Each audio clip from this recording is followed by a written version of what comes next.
साथियों, हमारा बंगाल एक समय भारत के सबसे विकसित राज्यों में से एक होता था। विकास, व्यापार, उद्योग, कला, संस्कृति, हर क्षेत्र में बंगाल आगे रहा था। लेकिन फिर बंगाल पर ग्रहण लग गया। पहले कांग्रेस का ग्रहण, फिर लेफ्ट का ग्रहण और अब टीएमसी का ग्रहण। और इसका नतीजा ये हुआ, बंगाल के विकास की चमक फीकी पड़ती चली गई। पहले देश में एक सामान्य व्यक्ति औसतन जितना कमाता था, बंगाल में लोग हमेशा उससे ज्यादा कमाते थे। लेकिन अब बंगाल में सामान्य मानुष की कमाई देश की औसत से भी बहुत कम हो गई है। यानी आज देश आगे बढ़ रहा है, बाकी राज्य विकास कर रहे हैं। टीएमसी ने बंगाल को पीछे धकेल दिया है। देश के अधिकांश प्रदेशों में नए नए उद्योग खुल रहे हैं, लेकिन बंगाल से फैक्ट्रियां बाहर जा रही हैं। पहले बंगाल में लोग रोजगार के लिए आते थे। निर्मम सरकार ने उसी बंगाल को पलायन का केंद्र बना दिया है। साथियों, यहां सरकारी नौकरियों पर भी टीएमसी के सिंडिकेट का कब्जा है। बंगाल के हर युवा को पता है, इस सरकार में इतना बड़ा एसएससी शिक्षक भर्ती घोटाला हुआ। कौन लोग उसमें शामिल थे?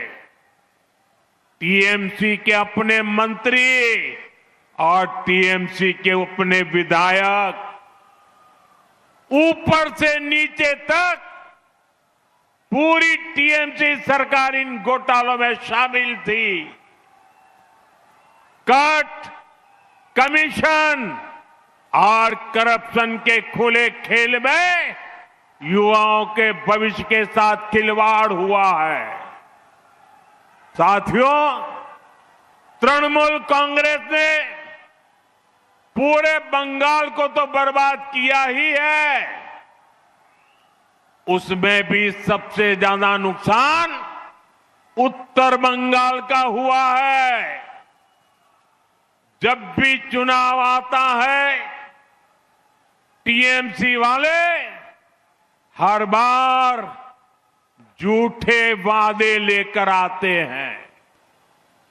क्या क्या घोषणाएं की जाती रही है, लेकिन हालात वैसे के वैसे बने हैं। कहीं काम अटका है, कहीं जमीन का मामला लटका है, कहीं योजनाएं रोक दी गई हैं, कहीं बुनियादी सुविधा तक की सुविधा नहीं पहुंची। आप सब जानते हैं, मालदा, बालूरघाट और हाशीमारा एयरपोर्ट का विकास कब से लटका है, क्योंकि राज्य सरकार इसमें अड़ंगा लगा रही है। कालिंपोंग, दक्षिण दिनाजपुर और अलीपुरद्वार ये जिले आज भी मेडिकल कॉलेज के लिए तरस रहे हैं। साथियों, चाय बागानों के श्रमिकों के लिए हमने पीएम 4 श्रमिक प्रोत्साहन योजना शुरू की, राज्य सरकार ने उसे भी रोक दिया। यहां के बिभोर, लोधा, टोटो जैसे जनजातीय समाज, उन्हें पीएम जनमन योजना का पूरा लाभ नहीं मिलने दिया जा रहा। साथियों, टीएमसी के अन्याय, इनकी लिस्ट बहुत लंबी है।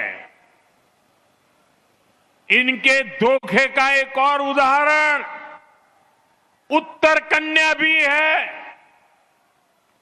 जब उत्तर कन्या को बनाया गया था तो कहा गया था ये पूरे क्षेत्र के विकास का केंद्र बनेगा, लेकिन हालात ये है कि जो पैसा इसके लिए रखा गया था, इतने साल में उसे भी खर्च नहीं किया गया।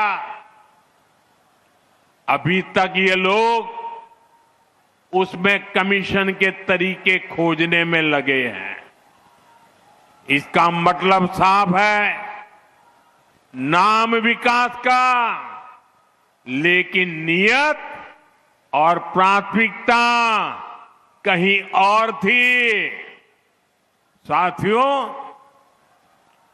2012 में कूच बिहार के लोगों से भी टीएमसी द्वारा कहा गया था इस इलाके को उद्योगों का केंद्र बनाया जाएगा।